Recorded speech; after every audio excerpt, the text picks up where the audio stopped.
Bugun men aynan SSR davrida ishlagan mehnat daftarchasida Sovet davriga oid staji bor. Hozir pensiya olayotgan yoki yaqinda pensiyaga chiqmoqchi bo'lgan odamlar uchun juda muhim masalani tushuntiraman. Bu mavzu har bir oilaga tegishli. Chunki deyarli hammamizning ota-onamiz, buvimiz, bobomiz yoki o'zimizning mehnat yo'limizda 1990 yilgacha bo'lgan davr bor. Agar o'sha yillardagi ish staji noto'g'ri hisoblangan bo'lsa. Odam yillar davomida kam pensiya olib kelgan bo'lishi mumkin. Shuning uchun hoziroq kanalga obuna bo'ling, videoga like bosing va oxirigacha eshiting. Chunki men qaysi hujjatlar kerakligini, qayerga murojaat qilishni va qanday xatolardan ehtiyot bo'lishni birma-bir aytib beraman. Avvalo muammoning o'zagini tushunib olaylik. SSR davrida ishlagan odamlarning staji ko'pincha eski mehnat daftarchalari, arxiv ma'lumotnomalari, korxona buyruqlari, kasaba uyushmasi hujjatlari yoki ish haqi qaydnomalari orqali tasdiqlanadi. Oldin ko'pchilik pensiyaga chiqayotganda bor hujjatini topshirgan. Pensiya jamg'armasi esa ko'rinib turgan yozuvlar asosida stajni hisoblagan. Agar mehnat daftarchasida yozuv aniq bo'lsa, muhr o'qilsa, buyruq raqam bo'lsa muammo bo'lmagan. Lekin juda ko'p hollarda eski yozuvlar xiralashgan. Korxona nomi o'zgargan, muhr yo'qolgan, lavozim noto'g'ri yozilgan yoki ishga qabul qilingan sana bor, ishdan bo'shagan sana yo'q. Ana shunday mayda ko'rgan narsalar pensiya miqdoriga jiddiy ta'sir qiladi. Hozir esa vaziyat o'zgarib bormoqda. Davlat xizmatlari, arxivlar va pensiya organlarida ma'lumotlarni solishtirish, eski davr stajini qayta tekshirish, hujjatlarni raqamlashtirish jarayoni kuchaydi. Bu nimani anglatadi? Bu shuni anglatadiki, SSR davrida ishlagan pensionerlar uchun ikki xil syurpriz bo'lishi mumkin. Birinchisi yaxshi syurpriz. Ilgari hisobga olinmagan yillar topilsa, pensiya qayta ko'rib chiqilishi va oshishi mumkin. Ikkinchisi esa ogohlantiruvchi syurpriz. Agar hujjatlarda jiddiy nomuvofiqlik bo'lsa, ayrim davrlarni tasdiqlash talab qilinishi mumkin. Men buni odamlarni qo'rqitish uchun emas, aksincha, oldindan tayyor bo'lishlari uchun aytyapman. Eng avvalo, kimlar bu masalaga jiddiy qarashi kerak? Birinchi navbatda 1991 yilgacha zavod, kolxoz, sovxoz qurilish tashkiloti, kasalxona, maktab, bog'cha, savdo korxonasi, transport idorasi, harbiy qismga qarashli muassasa yoki boshqa davlat tashkilotlarida ishlagan odamlar. Ikkinchi guruh, mehnat daftarchasida korxona nomi rus tilida qisqartma bilan yoki eski muhr bilan yozilgan pensionerlar. Uchinchi guruh, bir necha viloyat yoki boshqa respublikalarda ishlaganlar. Masalan, odam Toshkentda o'qigan, keyin Qozog'istonda zavodda ishlagan, keyin yana O'zbekistonga qaytgan bo'lishi mumkin. Bunday hollarda arxiv izlash biroz murakkabroq bo'ladi. To'rtinchi guruh ayollar. Chunki tug'ruq ta'tili, bolani parvarishlash davri, ish joyidan vaqtincha uzilishlar pensiya stajida turlicha aks etgan bo'lishi mumkin. Endi kimlar ortiqcha xavotirga tushmasligi kerakligini ham aytaman. Agar sizning mehnat daftarchangizda barcha yozuvlar aniq bo'lsa, ishga kirgan va ishdan bo'shagan sanalar to'liq ko'rsatilgan bo'lsa, muhrlar o'qilsa, lavozim va tashkilot nomi tushunarli bo'lsa, pensiya tayinlanganda barcha yillaringiz hisobga olingan bo'lsa, vahima qilishga asos yo'q. Lekin baribir men bitta narsani tavsiya qilaman. Pensiya hujjatlaringizni bir marta ko'zdan kechiring. Chunki odam ko'pincha pensiya tayinlangan paytda qaysi yil hisobga kirgan, qaysi yil kirmaganini bilmaydi. Menga pensiya chiqdi, demak hammasi joyida deb o'ylaydi. Amalda esa 2 yil, 4 yil, ba'zan 7 yil staj tashqarida qolib ketgan holatlar uchraydi. Oddiy misol keltiraman. Faraz qilaylik, erkak kishi 1978 yildan 1996 yilgacha kolxozda mexanizator bo'lib ishlagan. Mehnat daftarchasida ishga qabul qilingan sana bor, lekin ishdan bo'shagan buyruq raqami xira. Pensiya tayinlashda mutaxassis bu davrning faqat 30 yilni aniq deb qabul qilgan, qolgan yillarga arxiv ma'lumotnomasi so'ragan. Pensioner esa baribir pensiya chiqdi-ku deb hujjat ortidan yurmagan. Natijada 5 yil staj hisobga kirmay qolgan bo'lishi mumkin. Agar keyin arxivdan tasdiqlovchi ma'lumotnoma olinib, qayta hisob-kitob qilinsa, pensiya miqdori oshishi ehtimoli bor. Bu oshish har kimda har xil bo'ladi. Chunki pensiya miqdori ish haqi, staj, qonunchilikdagi koeffitsiyentlar va boshqa omillarga bog'liq. Yana bir misol. Ayol kishi 1982 yildan 1990 yilgacha tikuv fabrikasida ishlagan, 1985 yilda bola tug'ilgan, keyin ma'lum muddat ta'tilda bo'lgan. Mehnat daftarchasida tanaffus aniq yozilmagan. Ba'zi odamlar bola bilan uyda o'tirganman. Demak, bu davr umuman hisobga kirmaydi deb o'ylaydi. Aslida bunday davrlar bo'yicha alohida qoidalar bo'lishi mumkin, lekin uni to'g'ri tasdiqlash kerak. Tug'ilganlik guvohnomasi, ish joyidan buyruq, ta'til haqidagi ma'lumot, arxiv qaydlari yordam berishi mumkin. Agar hujjat yig'ilmasa, mutaxassis taxmin bilan hisoblay olmaydi. Pensiya masalasida hamma biladi-ku degan gap o'tmaydi. Hujjat kerak.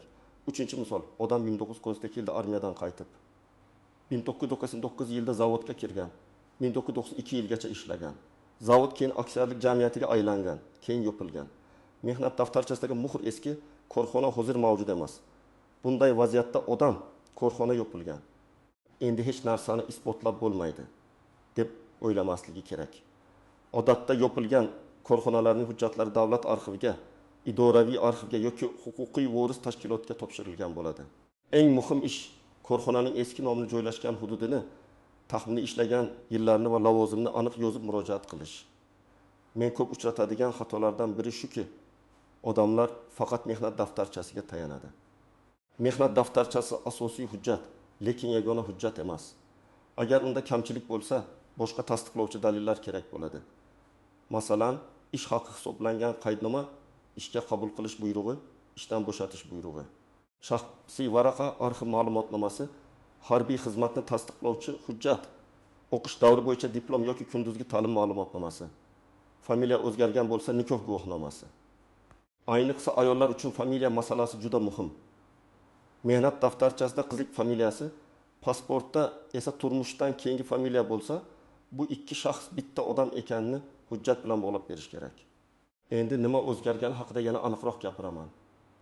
Ilgari ko'p narsa qog'oz papkalarda qolib ketgan. Odamning o'zi tekshirmaguncha ayrim xatolar bilinmagan. Hozir esa ko'proq ma'lumotlar elektron tizimlarga kiritilmoqda. Davlat xizmatlari orqali murojaat qilish imkoniyati kengaymoqda. Arxivlar bilan aloqalar tartibga tushmoqda. Bu yaxshi, chunki odam o'z haqini talab qilish osonlashadi. Lekin shu bilan birga eski hujjatlardagi noaniqliklar ham yuzaga chiqadi. Masalan, mehnat daftarchasida Toshsalmash deb yozilgan, arxivda esa korxonaning rasmiy nomi boshqacha bo'lishi mumkin. Yoki buyruq raqami noto'g'ri ko'chirilgan bo'lishi mumkin. Bunday holatda birinchi javob salbiy chiqsa ham darrov taslim bo'lmaslik kerak. Ayrim pensionerlar agar qayta hisoblatishga borsam, pensiyamni kamaytirib yuborishmaydimi deb qo'rqadi. Men bu savolni juda yaxshi tushunaman. Amalda odam qonuniy asosda o'z stajini aniqlashtirish va hisobga olinmagan davrlarni qo'shtirish uchun murojaat qilishga haqli. Agar siz qo'shimcha hujjat olib borsangiz va u stajingizni tasdiqlasa, maqsad pensiyani oshirish yoki to'g'ri hisoblatish bo'ladi. Lekin hujjatlarda ziddiyatlar bo'lsa, mutaxassislar qo'shimcha tekshiruv so'rashi mumkin. Shuning uchun murojaatga borishdan oldin hujjatlarni tartibga solib, nusxalarni olib, qaysi davrni qo'shtirayotganingizni aniq bilib boring. Yana bir nozik jihat bor. Hamma sovet davridagi ish yillari avtomatik ravishda bir xil qiymatga ega deb o'ylash noto'g'ri. Pensiya hisobida ish staji muhim, lekin ish haqi haqidagi ma'lumot ham ayrim hollarda katta rol o'ynaydi. Masalan, ikki odamning staji 35 yildan bo'lishi mumkin. Lekin biri yuqori maoshli ishlab chiqarishda ishlagan, boshqasi yarim stavkada ishlagan bo'lishi mumkin. Shuning uchun arxivdan faqat ishlagan degan ma'lumot emas. Kerak bo'lsa ish haqi haqida ham ma'lumot so'rash foydali. Ayniqsa 1990 yillar oxiri va 1990 yillar boshida maosh qaydnomalari saqlangan bo'lsa, bu pensiya hisob kitobida yordam berishi mumkin. Pitfall. Ya'ni yashirin tuzoqlardan biri sanalardagi bir kunlik yoki bir oylik farqlar. Masalan, mehnat daftarchasida odam 1984 yil 2 martda ishga kirgan, arxiv ma'lumotida esa 1984 yil 10 martdagi buyruq ko'rsatilgan. Bunday farq oddiy ko'rinsa ham, hujjatni ko'rib chiqayotgan mutaxassis aniqlik so'rashi mumkin. Yana bir holat, odam amalda ishlagan, lekin rasmiy buyruq keyinroq chiqqan. Pensiya tizimi odatda hujjatdagi rasmiy sanaga qaraydi. Shuning uchun men u yerda aniq ishlaganman, hamma biladi degan gapning o'zi yetmaydi. Guvohlar masalasi ham bor. Lekin guvohlik har doim ham asosiy hujjat o'rnini bosa olmaydi va odatda hujjatlar yo'qolgan holatlarda alohida tartibda ko'rib chiqiladi. Boshqa respublikalarda ishlaganlar alohida e'tiborli bo'lishi kerak. SSR davrida odamlar O'zbekiston, Qozog'iston, Qirg'iziston, Tojikiston, Rossiya va boshqa hududlar o'rtasida ko'p ko'chib ishlagan. Hozir esa har bir davlatning arxiv tizimi, so'rov yuborish tartibi. Javob berish muddati boshqacha bo'lishi mumkin. Masalan, odam 1940 yilda Chimkentda zavodda ishlagan, keyin Namanganga qaytgan. Bunday holatda O'zbekistondagi pensiya organiga borib, o'sha davrni ko'rsatish, arxiv so'rovi yuborish tartibini so'rash kerak.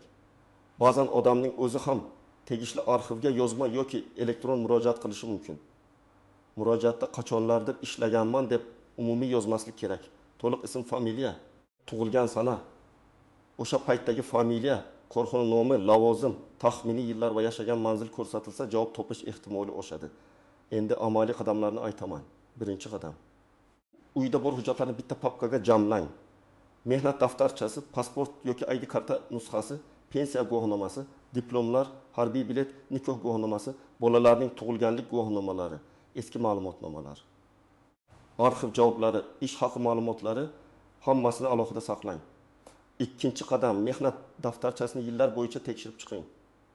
Qaysi yilda ishga kirgansiz, qaysi yilda bo'shagansiz, orasida bo'shliq bormi? Muhr bormi, imzo bormi, buyruq raqami bormi? Bularni qog'ozga yozib chiqing. Uchinchi qadam, pensiya tayinlanganda sizga qaysi staj hisoblanganini aniqlang.